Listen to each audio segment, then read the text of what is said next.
Au nom d'Allah, le tout miséricordieux, le très miséricordieux. Alif, Lam, Ra. Tels sont les versets du livre explicite. Nous l'avons fait descendre, un Coran en langue arabe, afin que vous raisonniez. Nous te racontons le meilleur récit, grâce à la révélation que nous te faisons dans ce Coran, même si tu étais auparavant du nombre des inattentifs à ces récits. Quand Joseph dit à son père, « Ô mon père, j'ai vu en songe 11 étoiles et aussi le soleil et la lune, je les ai vus prosternés devant moi. Ô mon fils, dit-il, ne raconte pas ta vision à tes frères, car ils montraient un complot contre toi. Le diable est certainement pour l'homme un ennemi déclaré. Ainsi ton Seigneur te choisira et t'enseignera l'interprétation des rêves, et il parfera son bienfait sur toi et sur la famille de Jacob, tout comme il l'a parfait auparavant sur tes deux ancêtres, Abraham et Isaac, car ton Seigneur est omniscient et sage.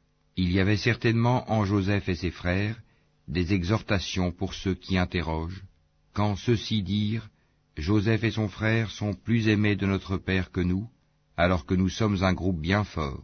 Notre père est vraiment dans un tort évident. Tuez Joseph, ou bien éloignez-le dans n'importe quel pays, afin que le visage de votre père se tourne exclusivement vers vous, et que vous soyez après cela des gens de bien. L'un d'eux dit, ne tuez pas Joseph, mais jetez-le si vous êtes disposé à agir au fond du puits, afin que quelque caravane le recueille.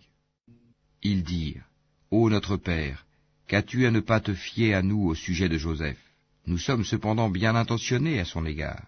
Envoie-le demain avec nous faire une promenade et jouer, et nous veillerons sur lui.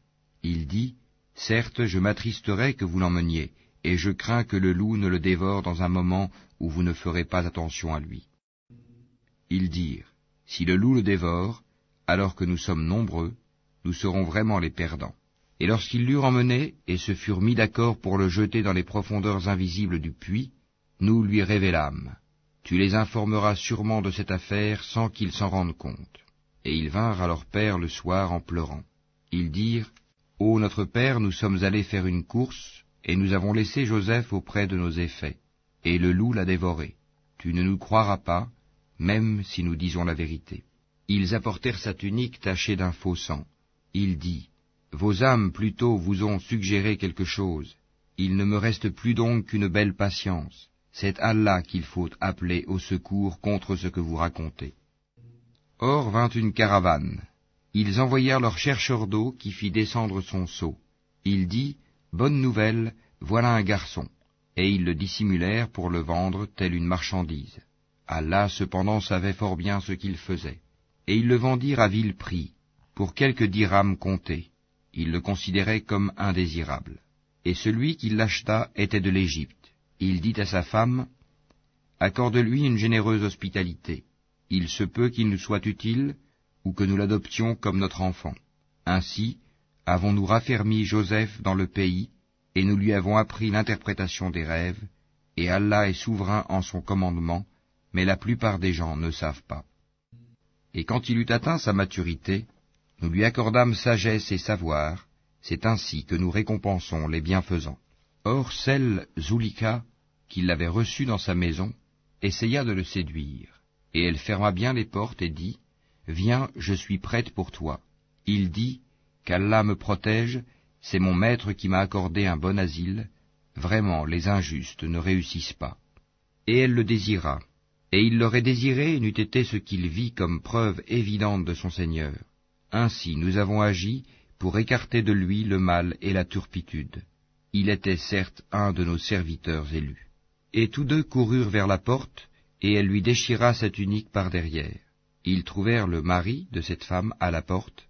Elle dit, quelle serait la punition de quiconque a voulu faire du mal à ta famille, sinon la prison ou un châtiment douloureux? Joseph dit, c'est elle qui a voulu me séduire, et un témoin de la famille de celle-ci témoigna. Si sa tunique à lui est déchirée par devant, alors c'est elle qui dit la vérité, tandis qu'il est du nombre des menteurs. Mais si sa tunique est déchirée par derrière, alors c'est elle qui mentit, tandis qu'il est du nombre des véridiques. Puis, quand il, le mari, vit la tunique déchirée par derrière, il dit, c'est bien de votre ruse de femme, vos ruses sont vraiment énormes. Joseph ne pense plus à cela, et toi, femme, implore le pardon pour ton péché, car tu es fautive. Et dans la ville, des femmes dirent, la femme d'Al-Aziz essaye de séduire son valet. Il l'a vraiment rendue folle d'amour. Nous la trouvons certes dans un égarement évident. Lorsqu'elle eut entendu leur fourberie, elle leur envoya des invitations et prépara pour elles une collation. Et elle remit à chacune d'elles un couteau. Puis elle dit, sors devant elle, Joseph. Lorsqu'elles le virent, elles l'admirèrent, se coupèrent les mains et dirent, à Allah ne plaise, ce n'est pas un être humain, ce n'est qu'un ange noble. Elle dit, voilà donc celui à propos duquel vous me blâmiez. J'ai essayé de le séduire, mais il s'en défendit fermement. Or s'il ne fait pas ce que je lui commande, il sera très certainement emprisonné et sera certes parmi les humiliés. Il dit, ô mon Seigneur, la prison m'est préférable à ce à quoi elle m'invite. Et si tu n'écartes pas de moi leurs ruses, je pencherai vers elles et serai du nombre des ignorants, des pécheurs. Son Seigneur l'exauça donc, et éloigna de lui leurs ruses. C'est lui vraiment qui est l'audient et l'omniscient. Puis, après qu'ils eurent vu les preuves de son innocence, il leur sembla qu'ils devaient l'emprisonner pour un temps. 2 valets entrèrent avec lui en prison. L'un d'eux dit, je me voyais en rêve pressant du raisin. Et l'autre dit, et moi je me voyais portant sur ma tête du pain dont les oiseaux mangeaient. Apprends-nous l'interprétation de nos rêves, nous te voyons au nombre des bienfaisants. La nourriture qui vous est attribuée ne vous parviendra point, dit-il, que je ne vous ai avisé de son interprétation de votre nourriture avant qu'elle ne vous arrive. Cela fait partie de ce que mon Seigneur m'a enseigné. Certes, j'ai abandonné la religion d'un peuple qui ne croit pas en Allah et qui nie la vie future. Et j'ai suivi la religion de mes ancêtres, Abraham, Isaac et Jacob. Il ne nous convient pas d'associer à Allah quoi que ce soit. Ceci est une grâce d'Allah sur nous et sur tout le monde, mais la plupart des gens ne sont pas reconnaissants. Ô mes 2 compagnons de prison, qui est le meilleur, des seigneurs éparpillés, ou Allah, l'unique, le dominateur suprême? Vous n'adorez en dehors de lui que des noms que vous avez inventés, vous et vos ancêtres, et à l'appui desquels Allah n'a fait descendre aucune preuve. Le pouvoir n'appartient qu'à Allah.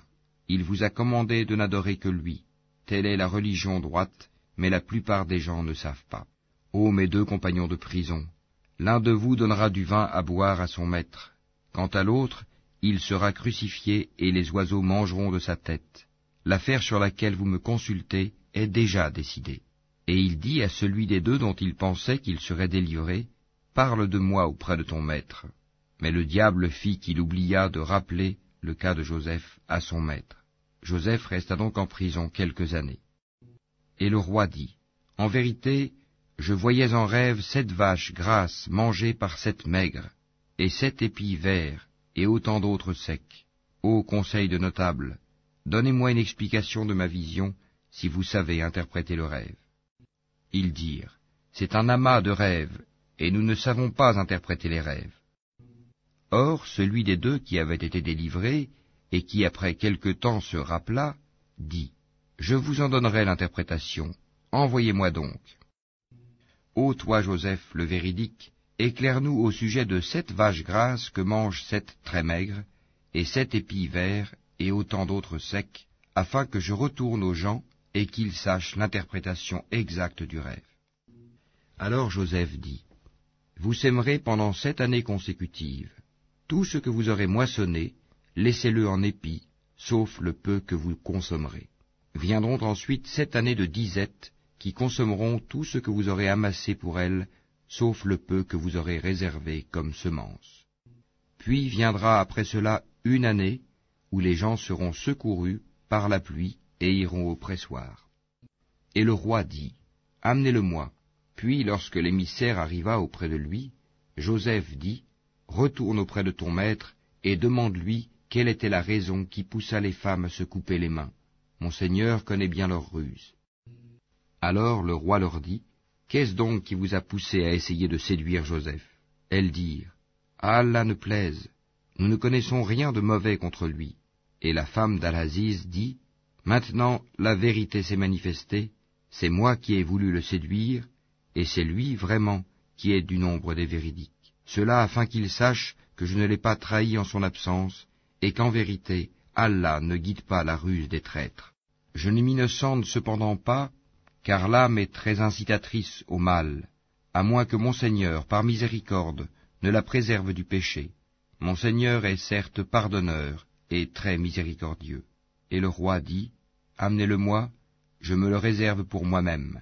Et lorsqu'il lui eut parlé, il dit, Tu es dès aujourd'hui près de nous, en une position d'autorité et de confiance. Et Joseph dit, Assigne-moi les dépôts du territoire, je suis bon gardien et connaisseur. Ainsi avons-nous affermi l'autorité de Joseph dans ce territoire, et il s'y installait là où il voulait. Nous touchons de notre miséricorde qui nous voulons, et ne faisons pas perdre aux hommes de bien le mérite de leurs œuvres. Et la récompense de l'au-delà est meilleure pour ceux qui ont cru et ont pratiqué la piété. Et les frères de Joseph vinrent et entrèrent auprès de lui. Il les reconnut, mais eux ne le reconnurent pas. Et quand il leur eut fourni leurs provisions, il dit, Amenez-moi un frère que vous avez de votre père. Ne voyez-vous pas que je donne la pleine mesure et que je suis le meilleur des hôtes? Et si vous ne me l'amenez pas, alors il n'y aura plus de provisions pour vous chez moi, et vous ne m'approcherez plus. Ils dirent, Nous essaierons de persuader son père. Certes, nous le ferons. Et il dit à ses serviteurs, Remettez leurs marchandises dans leurs sacs. Peut-être les reconnaîtront-ils quand ils seront de retour vers leur famille, et peut-être qu'ils reviendront. Et lorsqu'ils revinrent à leur père, ils dirent, Ô notre père, il nous sera refusé à l'avenir de nous ravitailler en grains. Envoie donc avec nous notre frère, afin que nous obtenions des provisions, nous le surveillerons bien. Il dit, Vais-je vous le confier comme auparavant je vous ai confié son frère? Mais Allah est le meilleur gardien, et il est le plus miséricordieux des miséricordieux. Et lorsqu'ils ouvrirent leurs bagages, ils trouvèrent qu'on leur avait rendu leurs marchandises. Ils dirent, Ô notre père, que désirons-nous de plus? Voici que nos marchandises nous ont été rendues. Et ainsi, nous approvisionnerons notre famille, nous veillerons à la sécurité de notre frère, et nous nous ajouterons la charge d'un chameau, et c'est une charge facile. Il dit, Jamais je ne l'enverrai avec vous jusqu'à ce que vous ne m'apportiez l'engagement formel au nom d'Allah, que vous me le ramènerez à moins que vous ne soyez cernés. Lorsqu'ils lui eurent apporté l'engagement, il dit, Allah est garant de ce que nous disons. Et il dit, Ô mes fils, n'entrez pas par une seule porte, mais entrez par portes séparées. Je ne peux cependant vous être d'aucune utilité contre les desseins d'Allah. La décision n'appartient qu'à Allah, en lui je place ma confiance, et que ceux qui placent leur confiance la placent en lui. Étant entrés comme leur père le leur avait commandé, cela ne leur servit à rien contre les décrets d'Allah. Ce n'était au reste qu'une précaution que Jacob avait jugé de leur recommander. Il avait pleine connaissance de ce que nous lui avions enseigné, mais la plupart des gens ne savent pas.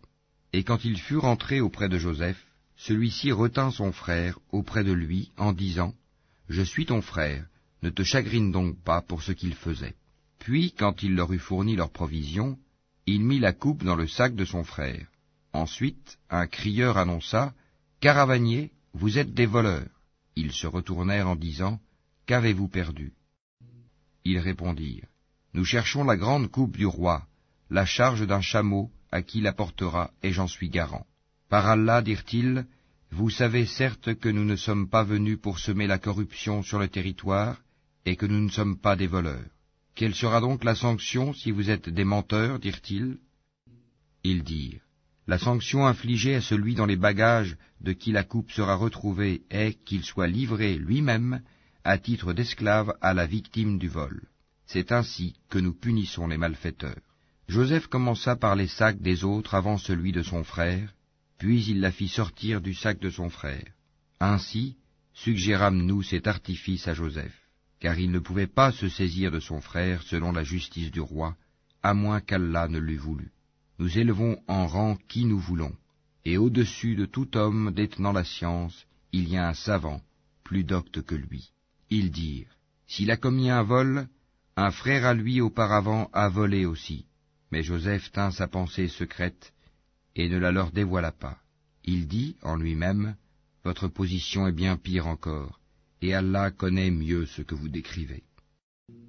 Ils dirent, ô Al-Aziz, il a un père très vieux. Saisis-toi donc de l'un de nous à sa place. Nous voyons que tu es vraiment du nombre des gens bienfaisants. Il dit, qu'Allah nous garde de prendre un autre que celui chez qui nous avons trouvé notre bien. Nous serions alors vraiment injustes. Puis, lorsqu'ils eurent perdu tout espoir de ramener Benyamin, ils se concertèrent en secret. Leur aîné dit, ne savez-vous pas que votre père a pris de vous un engagement formel au nom d'Allah, et que déjà vous y avez manqué autrefois à propos de Joseph? Je ne quitterai point le territoire jusqu'à ce que mon père me le permette, ou qu'Allah juge en ma faveur, et il est le meilleur des juges. Retournez à votre père et dites, ô notre père, ton fils a volé, et nous n'attestons que ce que nous savons, et nous n'étions nullement au courant de l'inconnu. Et interroge la ville où nous étions, ainsi que la caravane dans laquelle nous sommes arrivés, nous disons réellement la vérité. Alors Jacob dit, vos âmes plutôt vous ont inspiré d'entreprendre quelque chose. Ô belle patience, il se peut qu'Allah me les ramènera tous les deux, car c'est lui l'omniscient, le sage. Et il se détourna d'eux et dit, que mon chagrin est grand pour Joseph, et ses yeux blanchirent d'affliction, et il était accablé. Ils dirent, par Allah, tu ne cesseras pas d'évoquer Joseph jusqu'à ce que tu t'épuises ou que tu sois parmi les morts. Il dit, je ne me plains qu'à Allah de mon déchirement et de mon chagrin, et je sais de la part d'Allah ce que vous ne savez pas. Ô mes fils, partez, et enquirez-vous de Joseph et de son frère, et ne désespérez pas de la miséricorde d'Allah, ce sont seulement les gens mécréants qui désespèrent de la miséricorde d'Allah. Et lorsqu'ils s'introduisirent auprès de Joseph, ils dirent, ô Al-Aziz, la famine nous a touchés, nous et notre famille, et nous venons avec une marchandise sans grande valeur. Donne-nous une pleine mesure, et fais-nous la charité. Certes, Allah récompense les charitables. Il dit, savez-vous ce que vous avez fait de Joseph et de son frère alors que vous étiez ignorants, injustes? Ils dirent, est-ce que tu es? Certes, tu es Joseph. Il dit, je suis Joseph, et voici mon frère. Certes, Allah nous a favorisés. Quiconque craint et patiente, et très certainement, Allah ne fait pas perdre la récompense des bienfaisants. Ils dirent, par Allah, vraiment Allah t'a préféré à nous, et nous avons été fautifs. Il dit, pas de récrimination contre vous aujourd'hui, qu'Allah vous pardonne, c'est lui le plus miséricordieux des miséricordieux. Emportez ma tunique que voici, et appliquez-la sur le visage de mon père, il recouvrera aussitôt la vue, et amenez-moi toute votre famille. Et dès que la caravane franchit la frontière de Canaan, leur père dit, je décèle certes l'odeur de Joseph, même si vous dites que je radote. Ils lui dirent, par Allah, te voilà bien dans ton ancien égarement. Puis, quand arriva le porteur de bonne annonce, il l'appliqua, la tunique, sur le visage de Jacob. Celui-ci recouvra aussitôt la vue et dit, ne vous ai-je pas dit que je sais par Allah ce que vous ne savez pas? Ils dirent, ô notre père, implore pour nous la rémission de nos péchés, nous étions vraiment fautifs. Il dit, j'implorerai pour vous le pardon de mon Seigneur, car c'est lui le pardonneur, le très miséricordieux. Lorsqu'ils s'introduisirent auprès de Joseph, celui-ci accueillit ses pères et mères et leur dit, entrez en Égypte en toute sécurité, si Allah le veut. Et il éleva ses parents sur le trône, et tous tombèrent devant lui, prosternés. Et il dit, ô mon père, voilà l'interprétation de mon rêve de jadis. Allah l'a bel et bien réalisé, et il m'a certainement fait du bien quand il m'a fait sortir de prison, et qu'il vous a fait venir de la campagne, du désert, après que le diable ait suscité la discorde entre mes frères et moi. Mon Seigneur est plein de douceur pour ce qu'il veut, et c'est lui l'omniscient, le sage. Ô mon Seigneur, tu m'as donné du pouvoir, et m'as enseigné l'interprétation des rêves. C'est toi le Créateur des cieux et de la terre. Tu es mon patron, ici-bas, et dans l'au-delà. Fais-moi mourir en parfaite soumission, et fais-moi rejoindre les vertueux. Ce sont là des récits inconnus que nous te révélons, et tu n'étais pas auprès d'eux quand ils se mirent d'accord pour comploter. Et la plupart des gens ne sont pas croyants malgré ton désir ardent, et tu ne leur demandes aucun salaire pour cela. Ce n'est là qu'un rappel adressé à l'univers. Et dans les cieux et sur la terre, que de signes auprès desquels les gens passent en s'en détournant. Et la plupart d'entre eux ne croient en Allah qu'en lui donnant des associés. Est-ce qu'ils sont sûrs que le châtiment d'Allah ne viendra pas les couvrir, ou que l'heure ne leur viendra pas soudainement, sans qu'ils s'en rendent compte? Dis, voici ma voix, j'appelle les gens à la religion d'Allah, moi et ceux qui me suivent, nous basant sur une preuve évidente. Gloire à Allah, et je ne suis point du nombre des associateurs. Nous n'avons envoyé avant toi que des hommes originaires des cités, à qui nous avons fait des révélations. Ces gens-là n'ont-ils pas parcouru la terre et considéré quelle fut la fin de ceux qui ont vécu avant eux? La demeure de l'au-delà est assurément meilleure pour ceux qui craignent Allah. Ne raisonnerez-vous donc pas? Quand les messagers faillirent perdre espoir, et que leurs adeptes eurent pensé qu'ils étaient dupés, voilà que vint à eux notre secours, et furent sauvés ceux que nous voulûmes. Mais notre rigueur ne saurait être détournée des gens criminels. Dans leur récit, il y a certes une leçon pour les gens doués d'intelligence. Ce n'est point là un récit fabriqué. C'est au contraire la confirmation de ce qui existait déjà avant lui, un exposé détaillé de toutes choses, un guide et une miséricorde pour des gens qui croient.